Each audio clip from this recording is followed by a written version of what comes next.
I was asked yesterday about a report from the Office for Internal Oversight Services and the follow-up undertaken by the Department of Peacekeeping Operations.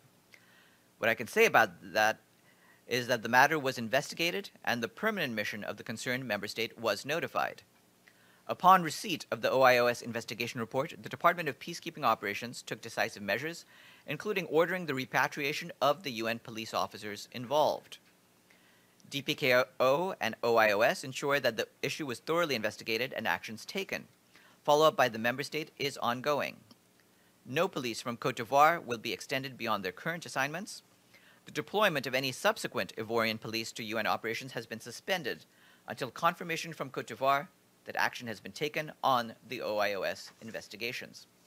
Yes. Sure, thanks. I wanted to ask you about the response that you just read to the question I asked yesterday about the OIOS report. Yeah.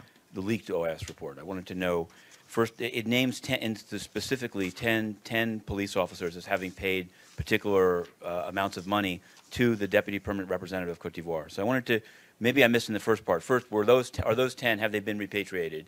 Two, what action has been taken with regard to the Deputy Permanent Representative of Cote d'Ivoire, given that the OIOS report shows his bank account receiving the money? Is that considered a crime? Is he still representing his country before the UN? And since you said it's ongoing, I've seen a copy of a January 5th letter from Ambassador Bamba, the permanent representative. Has there been any communication received since then in terms of getting to the bottom of this? And have assurances been sought from any other troop or police contributing countries regarding their practices of recruitment and selection of candidates for missions?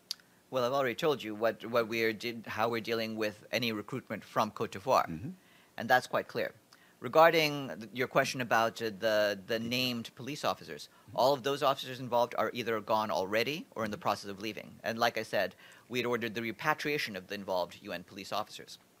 Regarding your question about the Deputy Permanent Representative, our Department of Peacekeeping Operation met with the high-level representatives from the member state, both at the level of the permanent representative and the deputy permanent representative, and informed them that one of its currently serving police officers, an important source of information on this matter, was allegedly receiving threats from individuals in Cote d'Ivoire. We're following up on that particular matter with that.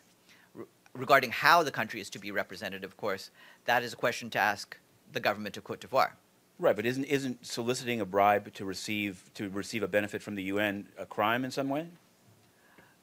In terms of whether criminal charges would be leveled on the the Ivorian official involved, that again is a question to ask the government of Cote d'Ivoire. He's their official, and they will have to follow up. And do you think that the panel on peacekeeping operations under Ramos Horta, is this the type of obviously kind of hole in the system that was exploited for personal gain that should be reviewed?